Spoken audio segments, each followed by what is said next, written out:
Chocolate croissant with strawberries. Wonderful. Look at this. You guys know I love my Mexican food, and this right here, this looks great. Okay, well that was a nice breakfast, actually more than I was expecting.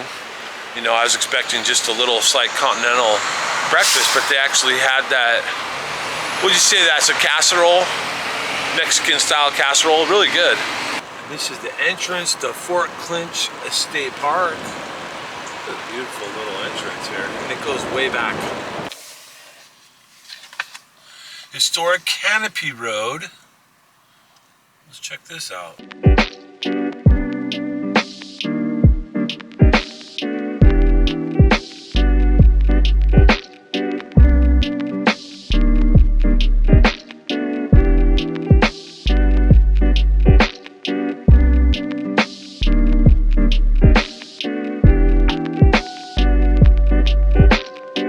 Okay, so we are entering the Fort Clinch Museum.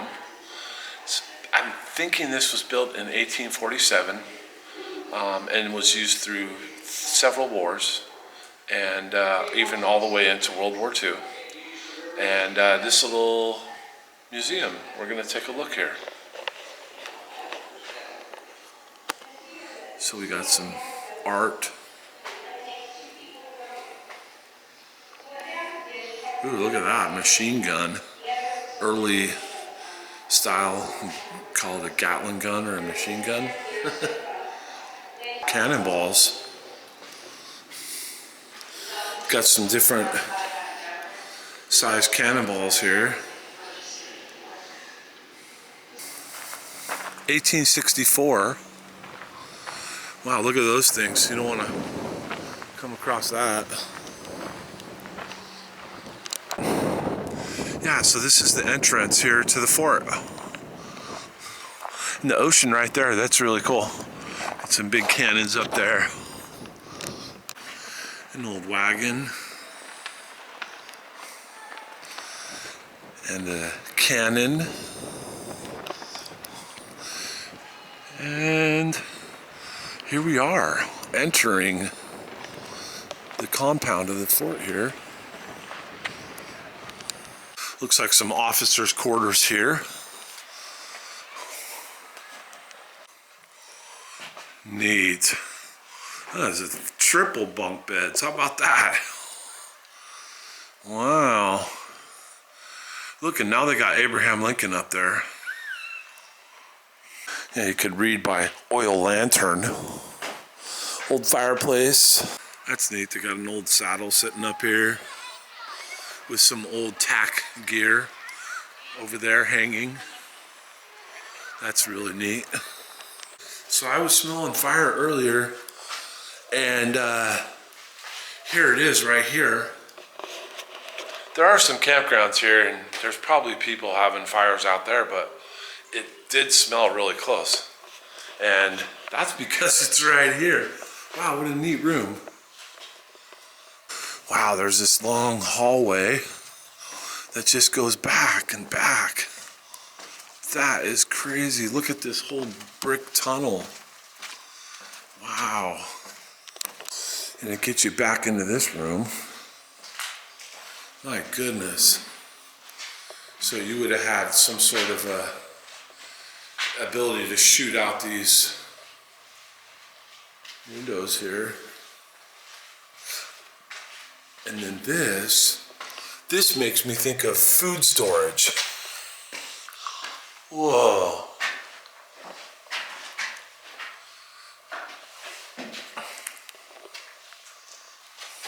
I'm saying food storage, but you know what? Actually, I'm thinking that was probably a room to house the ammunitions. The powder, baby. Wow, look at this staircase, sweetie. That goes up here. Man, this place is fantastic. It's definitely windy out here. You can hear it, you guys. But wow, look at the ocean from here. And then we're up at this one little corner, just like that corner over there. You guys, this place is a lot of fun. And this staircase is just crazy. Yeah, so this staircase here is really super fantastic. This is like a little adventure. Look at this, man. It goes around like an S, like a snake. Whoa. Neat. Some cannonballs in this room. Your outhouse right here next to the kitchen. Yeah, you always gotta have a bathroom by the kitchen. Hand pump water station. How about that? Another kitchen area. They're working in the room next to this here. They're doing some restoring there, I believe. So this room back here would be where your food would be stored at. Must be, but it's also next to the area where you have gunpowder, cannon powder. Wow. So this is their third mess hall here. So they had 3 mess halls, and it looked like a couple of outhouse areas between each mess hall. So, you know, they were housing and feeding a lot of guys here. And of course you had your, you know, the quarters over there for the officers, and then you have these big buildings. Yeah, so there must have been quite a few people out here. So another hallway, walking in sand here. You guys, just back there it wasn't very tall. And then you get in here, and again, another point over there. That was a hallway I was just looking at. Takes you up to that. And then you have these spots here where you could, you know, put a gun and take aim on people coming in. And another place over here. I'm sure there's another long hallway that'll get you back there. Definitely get a hold of some heavy things here with that hook and pulley system. Maybe rearrange some cannons or some heavy things there. Neat, you got all your ball cartridges and your ramming rods, and that office, quartermaster sergeant. It's Christmas time here too. How about that? Okay, well, it's past Christmas time, but we're still celebrating Christmas at our bed and breakfast. And here at Fort Clinch, look, you want to play a little chess, you can sit down and play some chess, grab some goods.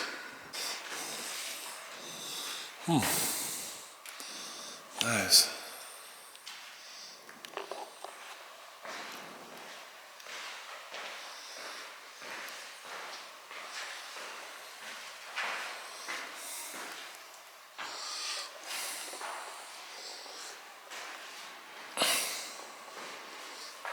You can hear the wind. Good place to stack your guns. Wow, you guys, you can hear the wind kind of moving through here. And you get that sense of what it would have been like, you know, at that time frame. So you got some stockades here for your drunkard thief, right? And then you have bunks in here. You have, oh my goodness, if you're really bad, you got your solitary confinement here. And then of course you got, you know, your ball and chains hookups here. And lots more bunks. Yeah, this is so fantastic. Yeah, so as you can see, there's lots of bunks in all of these buildings. And apparently there was anywhere between 100 to 250 men stationed here, depending on the time frame. So it explains the 3 mess halls, right? And the all the bunks and all the, you know, facilities here. And then of course this even goes up to a 2nd floor up there. So far, you guys, this is a really impressive place. Really fascinating. So you have these huge cannons here, and then of course down below you can turn them to your angle, and they have markers on here as to the degrees of which angle it's going to be. That's really neat. And you guys, back this way is the city of Fernandina.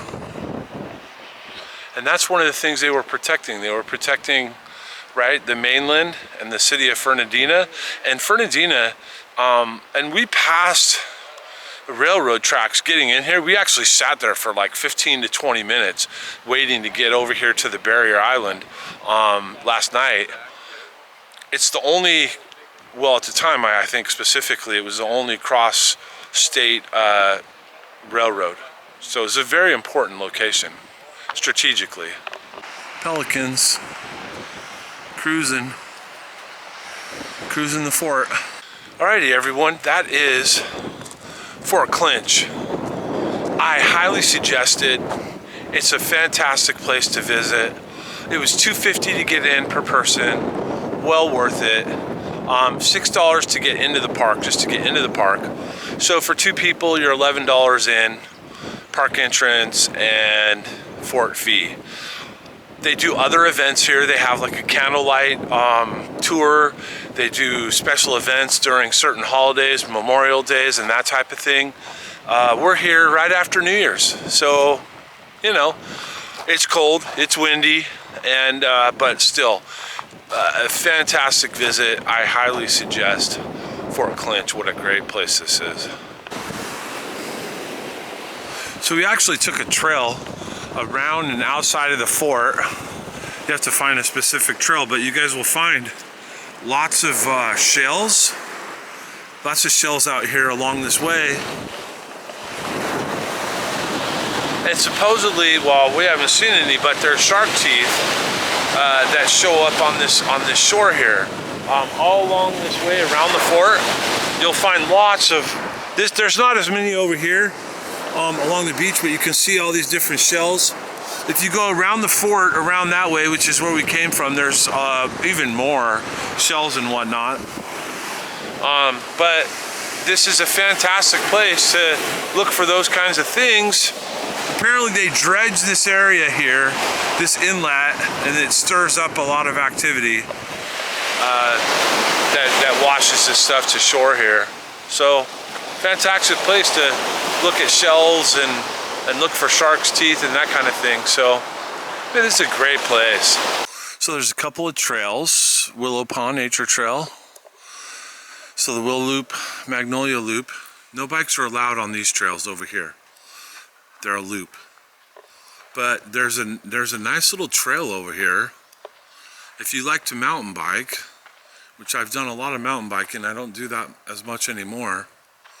Shared use trail. This is a 5.4 mile loop and 25% grade at some places. That's pretty good. One way mountain biking, that's nice for hikers, so you'd know which way the direction the cars, because there's a car coming in behind me, which way the mountain biker would be coming from. So when you know which direction the bikes are coming from, that's kind of a nice feature, because that way you know they're not coming from behind you or in front of you, and you can kind of prepare for them. Some bikers are really good about paying attention, and others are, well, just like in society, right? Some people care, some don't. But if they're following the rules, that's awesome. Fort Clinch State Park. Wonderful place. Yeah, the Beach Street Grill. This old Victorian style place right here with all the pretty lights and everything. So nice. Great menu. The fresh catch tonight is ahi-ahi. I think I'm going to do the fresh catch with the garlic herb risotto, crab salad, arugula. Sounds great. Lemon herb vinaigrette. Yeah. Some fish. That's an interesting twist with the onion ring on there. See how it is here. You know, the food there, it was pretty decent.